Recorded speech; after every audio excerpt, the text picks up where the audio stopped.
তো বিজেপিয়ে কাম কৰিব লাগিব, বেলেগেতো কৰিব নোৱাৰে, মুখ্যমন্ত্ৰীয়ে কৰিব লাগিব। গতিকে সমস্যা যি আছে, যদি ইয়াতে ডক্টৰ লাগে, ইয়াতে যদি ডেলিভাৰী হ'ব লাগে, তেতিয়াহ'লে আমাৰ ডিপাৰ্টমেণ্টে হেল্থ ডিপাৰ্টমেণ্টেতো কাম কৰিব লাগিব। গতিকে মই সমস্যাৰ কথা বেছিকৈ নকওঁ, মাত্ৰ এটা কথাই কৈ গ'লোঁ, আজি ইলেকশ্যনৰ লাষ্টৰ দিনা একদম শেষ কেম্পেইনিং কৰিব ইয়াতে আহিছোঁ। লাষ্ট কেম্পেইনিং 4:30 বজাত 10 মিনিট পিছত মোৰ কেম্পেইনিং শেষ হ'ব। আৰু ইয়ালৈ যেতিয়া আহিছোঁ আপোনালোকক এটা কথা কৈ গ'লোঁ যে আমাৰ যিকেইজন কেণ্ডিডেট আছে, এই কেণ্ডিডেট গোটেইকেইজনক আপোনালোকে ভোট দি জিকাই দিয়ক, বাকী আপোনালোকৰ সমস্যাবিলাক সমাধান কৰাৰ দায়িত্বটো মোৰ ওপৰত এৰি দিয়ক। আমাৰ কেণ্ডিডেট হাফিজুৰ ৰহমান ভূঞা আছে, আমাৰ খোলাবন্ধা জিলা পৰিষদৰ প্ৰাৰ্থী। তেখেতে আপোনালোকক সেৱা লৈছে, আপোনালোকে জোৰছে হাততালি বজাই দিয়ক। কিমান জোৰ আছে চাওক। হাফিজুৰ ৰহমান ভূঞাৰ কাৰণে আৰু জোৰছে হাততালি বজাওক। বাকীবিলাকেতো বুজিব লাগিব নহয় যে এইবাৰ তেওঁ জিকিব, তেনেকে জোৰছে আৰু দীঘলীয়াকে বজাই থাকা অলপ কৰি।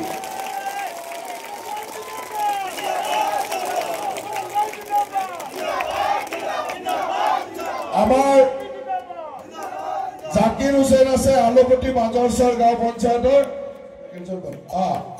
জাকিৰ হুছেইন ভাই একদম পুৰা জোৰছে হাততালি বজাই দিয়ক। জাকিৰ হুছেইন ভাই মানুহটো চাপৰ চুটি হ'লেও কিন্তু কাম কৰিব, জোৰদাৰ আছে নাই? সমাজক মই দেখিয়ে গম পাইছোঁ মানুহটো কাম কৰিব পাৰিব। গতিকে আপোনালোক সকলোৱে জাকিৰ হুছেইন ভাইৰ কাৰণে আৰু এটা জোৰদাৰ হাততালি বজাই দিয়ক। আমাৰ জিয়াউৰ হক আছে গাঁও পঞ্চায়ত, জিয়াউৰ হকৰ কাৰণে এটা জোৰদাৰ হাততালি বজাই দিয়ক।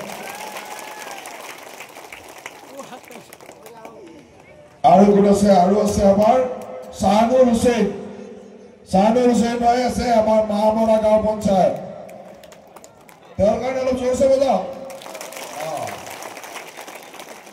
এই 3 ভাই আৰু জিলা পৰিষদে 4 ভাই, এই 4 ভাইৰ কাৰণে মই ইয়াত আহিছোঁ। আৰু আপোনালোকে মোৰো সন্মান ৰাখি এই 4 ভাইক জিকাই পঠাই দিব। আপোনালোকৰ ইয়াৰে গাঁৱৰ গৰাখহনীয়াই হওক, ইয়াত হস্পিটেলত ডক্টৰে লাগে, হস্পিটেলত কিবা মানে আমাৰ ডেলিভাৰী হ'ব লাগে, স্কুলৰ কিবা কৰিব লাগে, এই যিকেইটা মেজৰ কাম, যিকেইটা কাম অত্যন্ত প্ৰয়োজনীয়, সেই গোটেইকেইটা কাম আপোনালোকে জিকাই উঠি মোৰ ওচৰত আহিব। মই মুখ্যমন্ত্ৰী ডাঙৰীৰ লগত কথা পাতি গোটেইখিনি কাম কৰি যোৱাৰ ব্যৱস্থা কৰিম।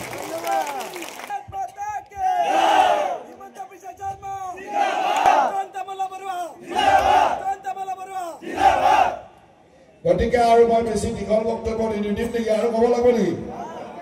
4:30 বাজি গ'ল আৰু অপজিশ্যন বিলাকে হাল্লা কৰিব আৰু 2 মিনিট 5 মিনিট আছে আৰু তাহাঁতকতো কিয় স্কোপ দিওঁ? আপোনালোকে ভোট দিবই, গতিকে মই ইমান চিন্তা কৰা নাই। ভোট দিব নে নাই? চবে পুৰা দিবতো? আমাৰ মাবিলাকে দিব নে নাই? ভণ্টিবিলাকে দিব নে নাই? পুৰা দিব? গোটত পুৰা কাম কৰি আছে নে নাই? কৰি আছে তো ভালকে আপোনালোকে সকলোৱে ভোট দিব। আমাৰ চৰকাৰে সদায় যিবিলাক কাম কৰে, চৰকাৰৰ একো লাভ নাই। কিবা লাভ আছে নেকি? চৰকাৰৰ কিবা লাভ আছে নেকি? কোনে কেতিয়া বিয়া পাতিছে, চৰকাৰৰ কি মতলব? কিন্তু আমি কিয় কৈছো চব চিধা হৈ যাব? মাত্ৰ সৰু দলক, মাজৰ ভুটি কেইটাৰ দলক, গতিকে এই দলংখিনি কোনে বনাব? বনাবতো বিজেপিয়ে লাগিব। কিন্তু বিজেপিৰ লগত থাকি আপোনালোকে বিজেপিক এইবাৰ জিকাই পঠাওক, আপোনালোকৰ কাম সকলো হৈ যাব, তীব্ৰগতিত কাম আগবাঢ়িব। গতিকে মই 4:30 বজাৰ লগে লগে আমাৰ কেম্পেইনিঙো শেষ হ'ব। গতিকে মই আজি বহুত কষ্ট কৰি আপোনালোকৰ ইয়াতে আহিছোঁ। আমাৰ হাফিজুৰ ভাই আৰু এই 3জনৰ কাৰণে আহিছোঁ। আৰু আপোনালোক সকলোৱে মনত ৰাখিব, ইমান কষ্ট কৰি যদি মন্ত্ৰী এজন আহিছে, এই মন্ত্ৰীটো অলপ সন্মান ৰাখিবনে নাই? মন্ত্ৰীৰ সন্মান ৰাখিবনে নাই? চবে ৰাখিবতো? পুৰা একদম হোলচেল ভোট দিব লাগিব। দিব পাৰিব নাই? পাৰিব?